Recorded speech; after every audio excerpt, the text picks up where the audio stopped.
और हमारे गौरव सभी हमारे साथ यहाँ पर उपस्थित है। बहुत बहुत स्वागत आपका। और आपको यहाँ पर देखना हमारे लिए काफ़ी सरियल सा मोमेंट है। तो हमारे जो सारे राजकुमार हैं यहाँ पर, एंड वेरी राइटफुली सब राजकुमार दिख रहे हैं जिन्होंने महाभारत की नींव रखी, उनसे थोड़ा हम वार्तालाप करेंगे। तो सबसे पहले अथर, मैं आपसे शुरुआत करना चाहूँगी। युधिष्ठिर जो है वो अपने बैलेंस के लिए जाने जाते हैं। आप बहुत ही यंग है, इतनी छोटी सी उम्र में आप एक इतना मैच्योर कैरेक्टर प्ले कर रहे हैं जिनमें इतना सेम्बलेंस है। आपके लिए इसका जो प्रेपरेशन था वो कैसा था और कितना मुश्किल या कितना चैलेंजिंग रहा ये? Hello everyone, first of all, और युधिष्ठिर कैरेक्टर प्ले करना मेरे लिए काफ़ी एक्साइटिंग भी था और challenging. The thing was that कि युधिष्ठिर जितने सीरियस हैं इन रियल लाइफ मैं उतना सीरियस नहीं हूँ, टू बी ऑनेस्ट। बट उन्होंने जैसे सब कुछ वो हैंडल करते हैं, मुझे उनके बारे में एक चीज़ बहुत इंटरेस्टिंग लगती है कि वो डिफ़िकल्ट सिचुएशंस को भी बहुत आसानी से हैंडल कर लेते हैं, काफ़ी कामली हैंडल करते हैं, कंपोज रहते हैं हमेशा। तो उनसे मैंने ये चीज़ बहुत अच्छे से सीखी। और क्या है ना, वो अपनी इमोशंस को बहुत हाइड करते हैं। उन्हें लगता है कि अगर वो कुछ चीज़ एक्सप्रेस करेंगे तो किसी को हर्ट हो जाएगी या किसी कुछ प्रॉब्लम क्रिएट हो जाएगी। तो ये चीज़ किसी हाइड इमोशन को एक्सप्रेस करना ये काफ़ी मुश्किल है, और इसके लिए मैं क्रेडिट देता हूँ मेरी डायरेक्टर सर को, जो उन्होंने मुझे बहुत हेल्प किया। So thank you to him and या दैट्स इट। अच्छा, आप मुझे एक बात बताइए कि सेट्स पर भी आप बड़े भैया थे या आप ही थे जो सबसे ज्यादा मस्ती करते थे? नहीं नहीं, ऐसा कुछ नहीं है। हम सभी बहुत मस्ती करते हैं, सब बहुत नॉटी हैं यहाँ पर। और स्पेशली जब वो नॉटीनेस ज़्यादा हो जाती है सेट के वक्त, शूट करते वक्त, तो मैं सबको बोलता हूँ कि भाई बस हो गया, देखो अब हमें शूट करना है, रोल होने वाला है, सो बी फोकस्ड, ऐसा। सो काफ़ी ये लोग, सभी लोग काफ़ी रिस्पेक्ट करते हैं मेरी और मान लेते हैं मेरी बात।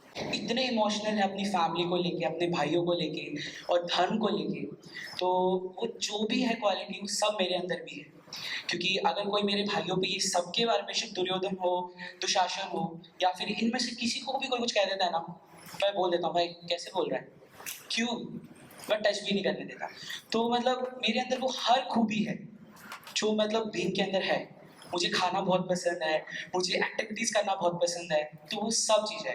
रही बात मेरी ट्रेनिंग की, सबसे पहले तो मैं क्रेडिट देना चाहता हूँ मान सर को, बिकॉज जो हमारे डायरेक्टर सर है वो बहुत ज़्यादा मुझे डांटते हैं सिर पे कि बेटा कर, मुझे ये चाहिए। तो वो मैं उनकी जैसी चाहिए ना, मतलब उनकी डांट की वजह से मुझे और मोटिवेशन मिलती है, तो मुझे बहुत अच्छा लगता है। और सेकेंडली इन सब के पेरेंट्स, ये सब पेरेंट्स बहुत ज़्यादा अच्छे हैं, बहुत ज़्यादा। ये मेरे को बहुत सपोर्ट करते हैं कि बेटा नहीं, ऐसे नहीं, मत हो, डिमोटिवेट मत हो, हम है ना साथ में, हम तेरा साथ देंगे। तो मैं सबसे पहले थैंक यू मान सर को, फिर मैं अपने सारे भाइयों को और सारे पेरेंट्स को करना चाहता हूँ। Thank you. अर्जुन, पूर्व, आपसे मैं सवाल पूछना चाहूँगी। आप इतने यंग हैं और अर्जुन जो है वो उनकी फोकस के लिए जाने जाते हैं, अपने टैलेंट के लिए जाने जाते हैं। तो अर्जुन के लिए जब आप प्रिपेयर कर रहे थे, आपका प्रिपरेशन कैसा था और क्या मुश्किलें आई उसमें आपके लिए? तो अर्जुन एक बहुत इंस्पायरिंग कैरेक्टर है, बिकॉज वो अपने वर्क को लेकर बहुत फोकस्ड है, डेडिकेटेड है, डिसिप्लिन है। तो मैंने प्रिपरेशंस किए, जैसे स्विमिंग की, स्टंट्स की, आर्चरी की, एंड सबसे मुश्किल था मेरे लिए समझना उनका डिसिप्लिन, क्योंकि वो बहुत ही ज़्यादा डिसिप्लिन थे। एंड उसको समझने के लिए मुझे हमारे डायरेक्टर सर मान सर ने बहुत हेल्प किया है, एंड अब वो मेरे अंदर थोड़ा थोड़ा आ भी रहा है। तो ये रोल प्ले करने के लिए मेरे पास बहुत बड़ी अपॉर्चुनिटी है ये, एंड उसके लिए मैं बहुत अच्छा प्रिपरेशन भी कर रहा हूँ, एंड आई विल ट्राई कि मैं इसको बहुत अच्छे से एक्सप्रेस भी कर सकूँ। बहुत ही प्यारा जवाब, उतने ही प्यारा जितने प्यारे आप लगते हैं। नकुल और सहदेव, यानी कि हरित और मयंक, ये जो दो नकुल और सहदेव हैं, ये अपनी बुद्धिमानी के लिए, अपनी स्थिरता के लिए जाने जाते हैं। जब आप दोनों ने पर्सनली ये रोल प्ले किया तो उनकी कौन सी ऐसी बात थी नकुल और सहदेव की जो आपको बड़ी अच्छी लगी? मुझे जो सबसे अच्छा लगा कि नकुल जो थे वो एनिमल्स और पेट्स के लिए वो उनसे बात भी कर सकते थे, और वो बहुत पसंद भी थे। तो फिर रियल लाइफ में मुझे पेट्स बहुत पसंद है। फिलहाल मैं एनिमल से बात तो नहीं कर सकता, और अगर उनको किसी के साथ रहना था तो फिर वो अपने आप को नहीं बदलते थे। अच्छा, आपके पास कोई पेट है अभी? नहीं है तो नहीं, पर आप सब एनिमल्स से प्यार करते हो, तो अगर आपको डॉग्स पसंद है, हाँ, उनसे आप अगर कुछ पूछ पाते तो क्या पूछते? मैं पूछता कि तू मेरे साथ खेलेगा। Very cute. आप बताइए।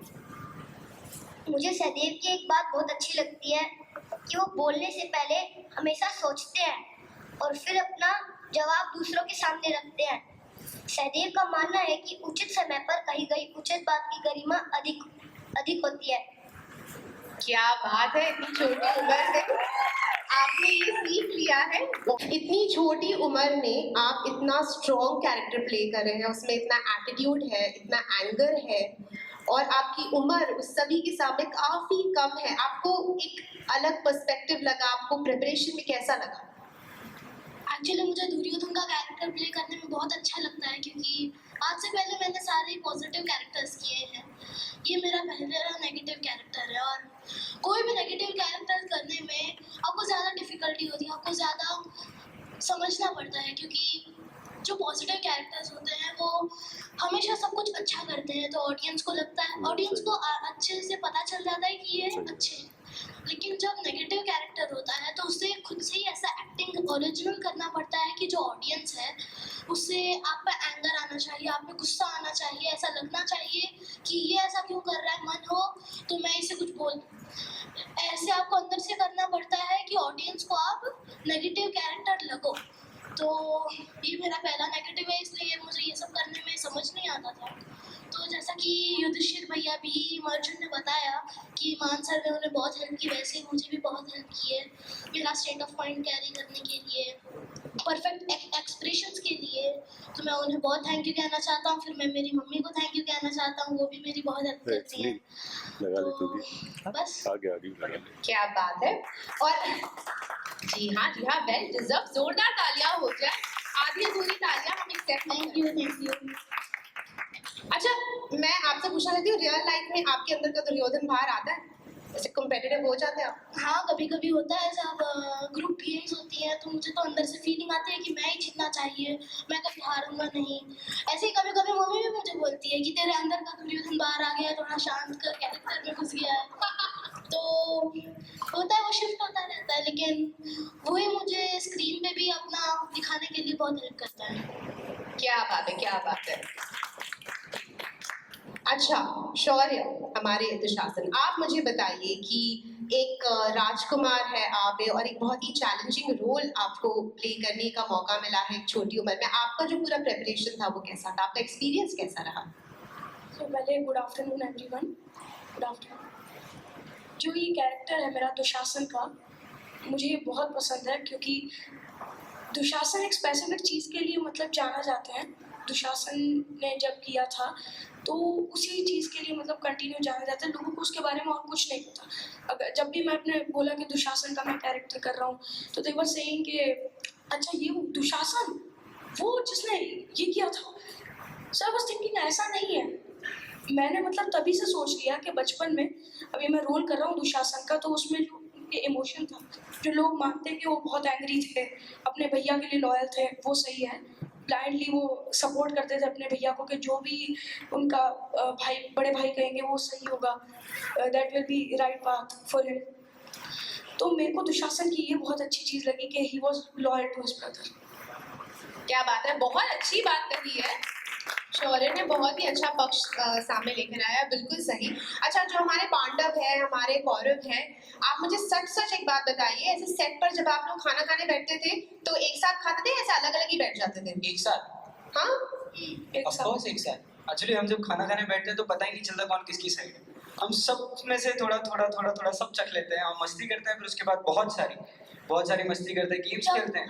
जब ब्रेक होता है ना, तो ब्रेक के बाद हमारे पास थोड़ा 10-15 मिनट्स होते हैं, तो हम अपना सब कुछ निकालते हैं। चेस, लूडो, उनो, टांगशराज खेलते हैं, अंताक्षरी खेलते हैं।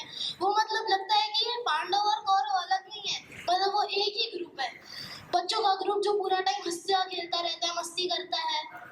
ये आपने बड़ी अच्छी बात बताई है मुझे कि गेम्स खेलना आप सभी को पसंद है, तो हम भी कुछ गेम्स खेल ही लेते हैं। क्यों खेले या नहीं खेले? ऑब्वियसली। और हम 3 राउंड करने वाले हैं। पहले राउंड में आप सभी को आपकी बुद्धि का प्रयोग करना होगा, दूसरे राउंड में आपको आपके बल का प्रयोग करना होगा और तीसरे राउंड में हम आपकी भूख को टेस्ट करेंगे। लेकिन मैं ये बिल्कुल डिसाइड नहीं करना चाहती हूँ कि किस राउंड में कौन जीत रहा है। ये मैं पूरी तरह से हमारी ऑडियंस पर छोड़ूंगी, तो आप सभी को पूरी तरह से इन्वॉल्व रहना है। बिना ज्यादा वक्त जाया करे मैं सबसे पहला राउंड शुरू करती हूँ। इस राउंड के लिए आपको अपनी अपनी जगह पर ही बैठना है। अरे जोरदार तालियां हो जाए हमारे पांडवों और कौरवों के लिए। क्या बात है स्पोर्टी। शुरू होती है। आओ युधिष्ठिर भैया जीतना है।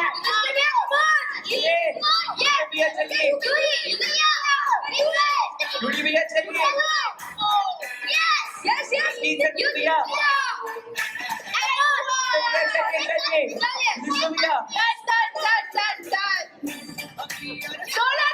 जोरदार तालियां। बहुत ही बढ़िया। ऑडियंस, अब आपका रोल यहाँ पर शुरू होता है।